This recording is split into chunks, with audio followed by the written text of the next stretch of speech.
टाकणार. जमलेले मायबाप प्रेक्षक त्यांचं मनोरंजन काय आहे बुवा, मी तुम्हालाच बोलणार सुरुवातीला. काय आहे, काशीराम परब बुवा हे सर्व गुण संपन्न होते, बरोबर ना.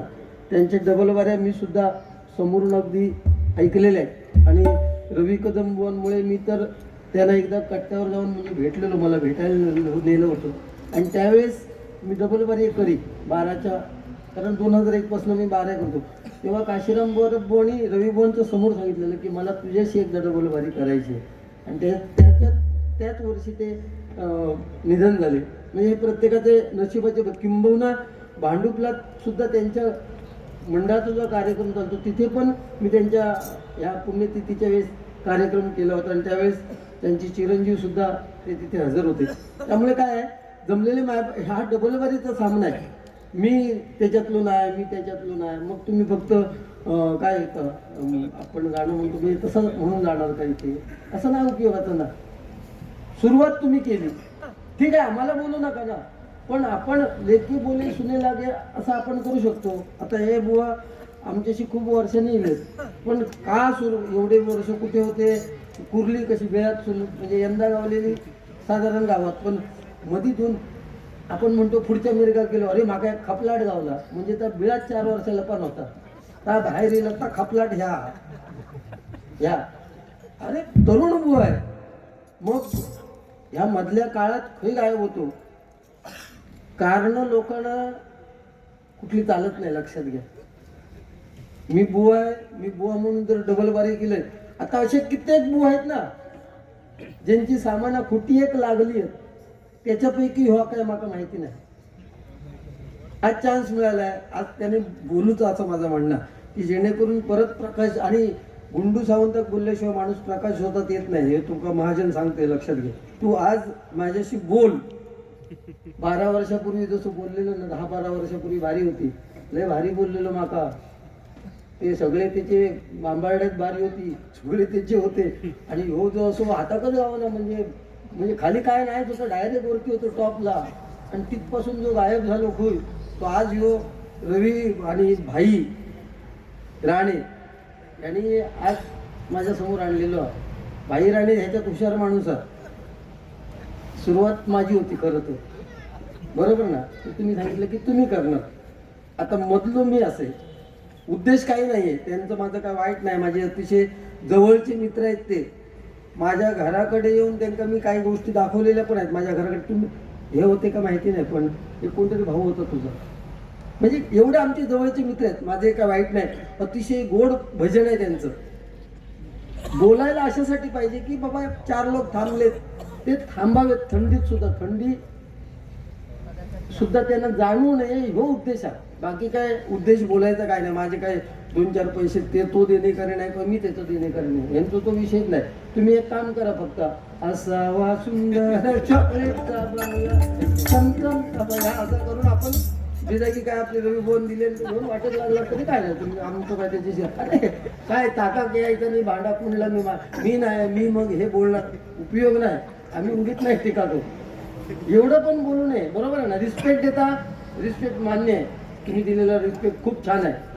तुमच्या बाजूत बसलेत, बरोबर ना नांचे, त्यांना विचारा त्यांचे माझे बारी किती झालेत.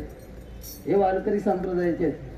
बाकीचे आता हे करावडे, काशीराम परब बुवांचं खरं गाव कट्टागुरामोड, तिथून करावडे वगैरे त्यांची शिष्यमंडळी सगळी आली.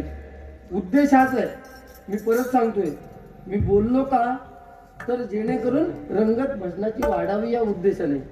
सीमा ही बॉर्डर आहे ना, क्रॉस करणार नाही, ठीक आहे. रुपावली घेतो, रुपावली ही पांडुरंगा प्रती आहे. अरे क्या बात आहे. सुशील गोठणकर बुवा, म्हणजे काशीराम परब बुवांचे शिष्य सुशील गोठणकर बुवा, 10 तारीखला त्यांची माझी पण बारी आहे मुंबईत. त्यांनी माझ्यासाठी 200 रुपये, सन्मानाने कानडे बुवांसाठी 200 रुपये आणि महाजन बुवांसाठी सुद्धा 200 रुपयाचं पारितोषिक दिलेलं आहे. एकदा त्यांच्यासाठी जोरदार टाळ्या वाजवा. पैसे द्या नका देऊ काय विषय नाही, पैशावर काय अवलंबून नाही, लक्षात घ्या. श्रीकृष्णाची द्वारका सोन्याची होती आणि रावणाची लंका सोन्याची होती. एकाची जळली, दुसऱ्याची बुडाली. त्याच्यातून हे देव सुटले नाही तर तुम्ही आम्ही सुटणार नाही. आपलं कर्म सत्य, त्रेता, द्वापर आणि कली हे कलियुग आहे. या कलियुगाची 4,32,000 वर्ष एकूण, त्याच्यातली 5,300 सरली अजून बाकी आहे कलियुग. ह्या कलियुगात जर आपल्याला परमेश्वराच्या चरणापर्यंत लीन व्हायचं असेल तर नामस्मरणाशिवाय दुसरा मार्ग नाहीये. लक्षात घ्या, आपलं कर्मच सरते शेवटी आपल्या कामाला येणार आहे. हे पैसे बिसो सगळं हेच राहतलो माझा माझानी यमाचा खाजा. आपली स्वतःची बायको उद्या आपण मेल्यानंतर ना उमऱ्याच्या बाहेर नाही पडणार. लक्षात घ्या बरोबर. इथे हेमंत उटेंचे बाबा सुद्धा आलेले आहेत. आपली स्वतःची बायको उंबरट्याच्या बाहेर नाही पडणार. आपला मित्र परिवार नातेवाईक आपल्याला स्मशानात सोडेपर्यंतच राहतले. आणि आपलं स्वतःचं मुलगो ज्या का आपण जन्म दिलो आपल्या रक्ताचा नाता तो आपला कांडा पेटून घराकडे येऊन 7-12 नाव केव्हा लागतं ना त्याची वाट बघतो. लक्षात ठेवा. त्यामुळे प्रत्येकाने लक्षात ठेवायचं आहे आपलं कर्म सरते शेवटी कामाला येणार आहे. आता सध्या जत्रांचा माहोल आहे आणि काल ही रवळनाथाची जत्रा ही सिंधुदुर्ग जिल्ह्याचा हा सेंटर पॉइंट आहे. आणि रवळनाथाची जत्रा परवा इथे झाली. या जत्रेला न भूतो न भविष्यते एवढी गर्दी आहे आणि हे सेंटर पॉइंट आहे. अतिशय सुंदर मंदिर जुनं सुद्धा होतं आणि आता ते पाडून आता नवीन मंदिर बांधतायत रवळनाथाचं. आपल्या सिंधुदुर्गाची शान आहे. हायवे लगत देऊळ आहे. ज्यांना कोणाला ह्या मंदिरासाठी सडळ असते, ज्यांना मदत करायची असते निसंकोचपणे तुम्ही त्या मंदिरासाठी मदत करा. हे आव्हान या भजनाच्या माध्यमातून मी या ठिकाणी करतोय. एकदा धन्यवाद. रुपावली घेतोय.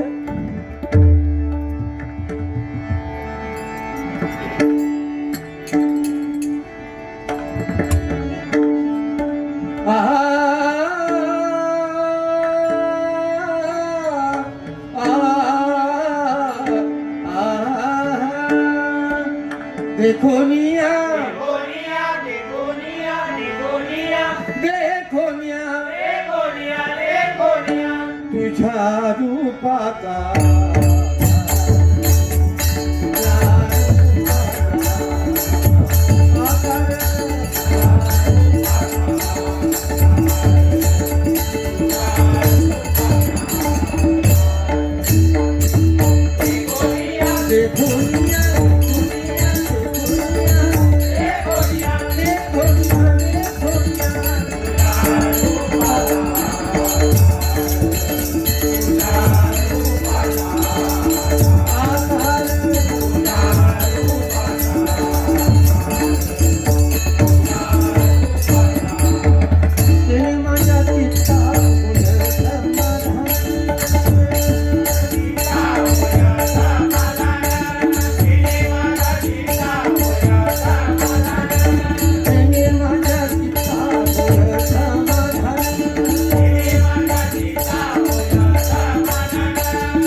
वाजवी